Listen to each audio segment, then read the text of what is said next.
Salut YouTube, c'est Clasher. Aujourd'hui on se retrouve pour une review, et ouais ça fait longtemps. C'est pour la review du MP7A1 GBB de chez Tokyo Marui. Une très bonne réplique. Pour moi la meilleure SMG GBB qu'on peut trouver à l'heure actuelle. Allez, on ouvre tout ça. Donc une boîte, une très belle boîte Tokyo Marui, hein, comme à leur habitude, écrite en japonais. Voilà. Une tige de débourrage, un fascicule en japonais avec de très belles illustrations. Une boîte où la réplique est très bien présentée. Vraiment. Donc, la réplique avec son bouchon rouge habituel. Un chargeur en métal à gaz de 40 billes. Un adaptateur silencieux. Les petites plaquettes pour pouvoir tirer à vide avec les chargeurs. Et des billes.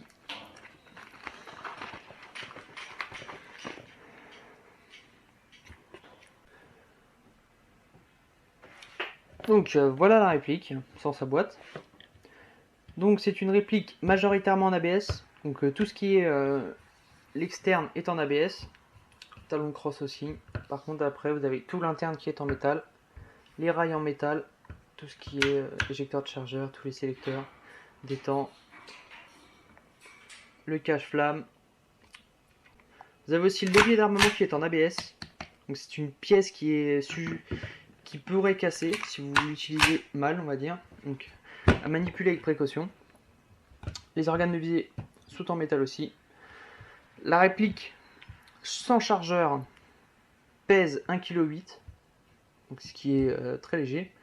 Avec un chargeur, on passe à 2,5 kg, donc ce qui est vraiment idéal pour une réplique de CQB. La réplique mesure 38 cm ainsi, et une fois que vous dépliquez la crosse à fond, la réplique mesure 58 cm. Donc vous avez une crosse déployable 4 positions par le biais de ce bouton. Donc là c'est la première position, on appuie, elle sort un petit peu, on n'a plus qu'à tirer, elle se bloque à la deuxième position, on rappuie, elle se bloque à la troisième, et on rappuie, elle est à fond en quatrième position.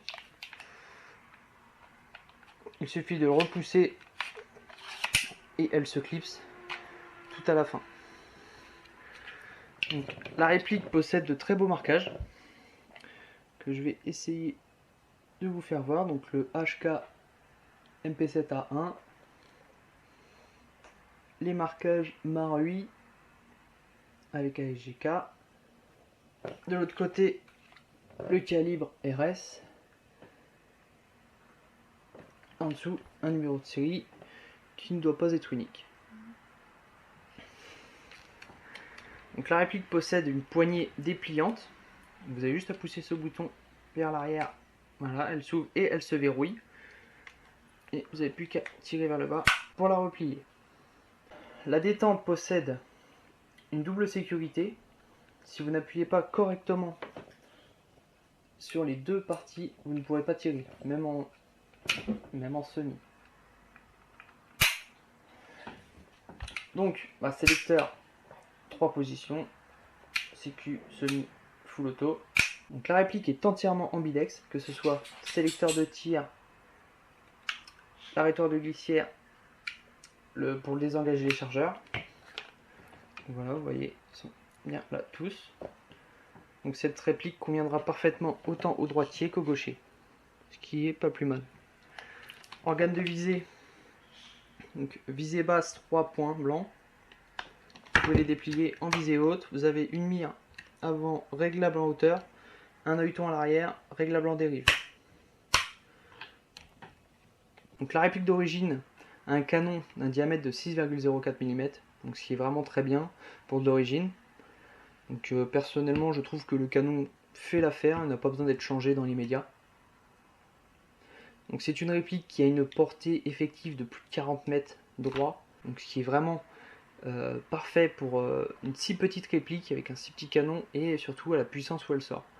Donc c'est vraiment très intéressant. Donc j'ai pu tester j'ai possédé plusieurs MP7 à gaz de diverses marques.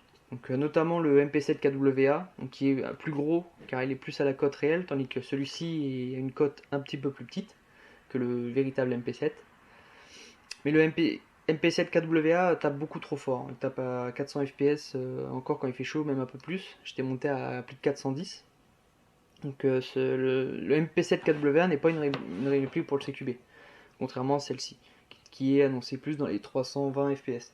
J'ai eu aussi l'occasion de tester le SMG8, une mauvaise expérience, beaucoup de problèmes de hop-up, choses comme ça.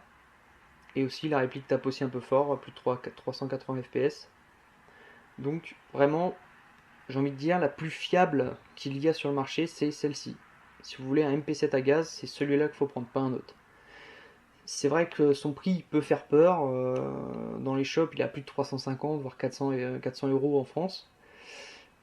Si vous le prenez directement au Japon, je crois que chez Impulse, il est à 209 euros, hors frais de port et hors frais de douane. Donc voilà, c'est à vous de voir. Après, personnellement, moi je l'ai acheté d'occasion, je suis tombé sur une personne qui l'a très bien entretenu. Donc voilà, après il faut bien tomber, parce que c'est une réplique qui demande un entretien régulier après chaque partie, si vous voulez pas qu'elle casse. Si vous voulez pas qu'une pièce en interne vous pète dans les doigts, ce qui serait dommage. On va passer au chargeur. Donc, chargeur en métal, 40 billes. Vous avez les lèvres en plastique et le poussoir de billes. Donc c'est on va dire le point faible du chargeur. Hein. Si jamais il y a une chute et que ça tombe sur cette partie-là, ça va casser. En même temps, les chargeurs ne sont pas prévus pour tomber. Donc, beau marquage RS ici. Le fabricant d'armes en bas avec la valve de remplissage. Tokyo Marui ici. Valve de percussion qui est derrière la petite plaquette en ferraille. Et la sortie du gaz. Donc ces chargeurs sont pas très onéreux. Il y en a des plus chers. Ils sont à 40. Enfin, je les ai trouvés en France à 40 euros. Donc ce qui est vraiment très bien. Personnellement, je m'en suis pris 4 supplémentaires. Donc pour remplissage du gaz, ben voilà, c'est très simple. Une bouteille de gaz, donc là le gaz HK qui va très bien avec cette réplique. Donc, voilà, donc les chargeurs à l'origine, à mon goût, gaspillent beaucoup de gaz, surtout si vous avez un embout en métallique. Donc il existe un tuto qu'un ami a posté, donc je vais vous le mettre ici. Donc c'est le tuto de réglisse, donc qui consiste à mettre un rubber d'M4, un bout de rubber d'M4 au fond de la valve. Donc je l'ai fait sur ce chargeur, je vais vous montrer la différence. Donc voilà, et là le chargeur se remplit, mais vous avez plus de perte de gaz, ce qui est vraiment très intéressant. Pour le réglage du bloc up-up, c'est vraiment super simple quand on le sait. Vous devez tirer la détente vers l'avant, ce qui est peu commun, et ça fait reculer la culasse et vous laisse apparaître la molette. Donc c'est marqué dessus hop avec une flèche, vraiment très simple à régler.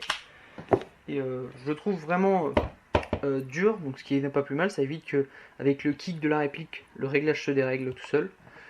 Donc moi personnellement je n'ai pas eu ce problème, tant mieux. Pour tout ce qui est entretien, donc, à faire après chaque partie, vous devez nettoyer tout l'interne. Donc vous poussez les deux goupilles,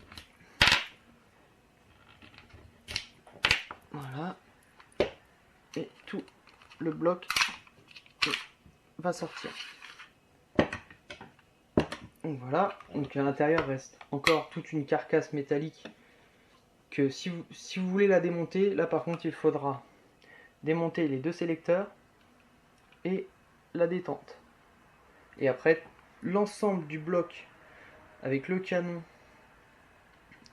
et vraiment toute la coque en métal va venir. Et donc là vous aurez deux vis à retirer pour démonter le canon par exemple, ce qui est assez simple. Donc pour l'entretien, vous nettoyez au maximum à l'intérieur, vous sortez la culasse, voilà, on dégraisse le tout, voilà, et surtout on dégraisse cette partie là. Moi personnellement j'ai le bout là qui se dessert, donc cette vis là resserrée après chaque partie. On vérifie que le nozzle revient bien en place tout seul. Donc si jamais il ne revient pas, c'est que il doit être encrassé au niveau du ressort à l'intérieur ou qu'il manque de lubrification. Donc il faudra le démonter pour le faire. Personnellement, j'ai jamais eu le problème encore. Vous devrez bien démonter et nettoyer le spring nozzle.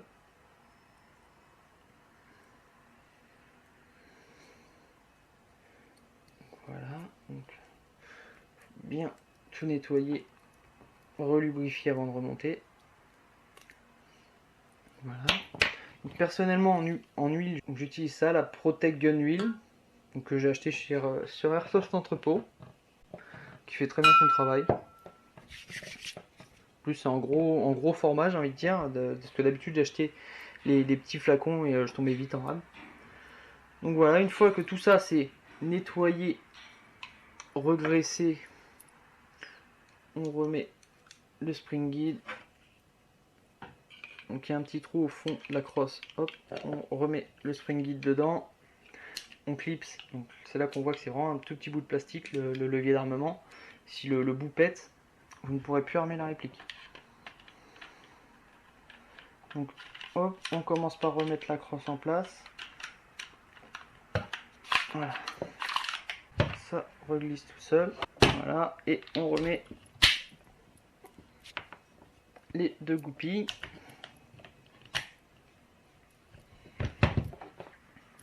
Et là normalement,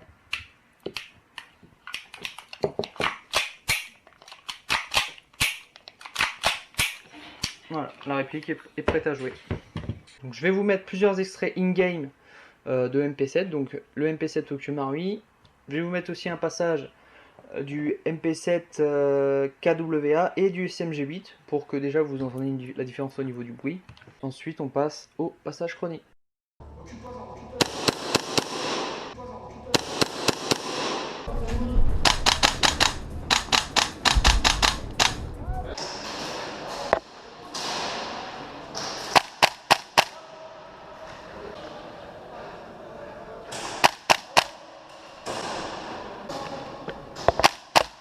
Ouais. Allez, headshot. Ouais. Passage chronique MP7 Marui, gaz HK, B020.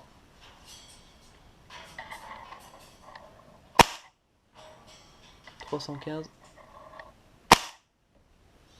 316, 311, 313, 312, 306. Voilà. Une moyenne de 315 fps. Ce qui est très bien. Donc voilà, j'espère que cette review vous a plu. Donc il y aura quelques nouveautés sur la chaîne d'ici quelques temps. Donc je vous laisse la surprise. Je n'ai pas oublié la vidéo réponse FAQ, vous inquiétez pas, hein, j'ai imprimé les questions, il faut que je m'y mette. Donc ça aussi ça devrait arriver dans les semaines à venir. Donc encore je m'excuse pour ce retard. Et je vous dis à bientôt pour de prochaines vidéos. Salut!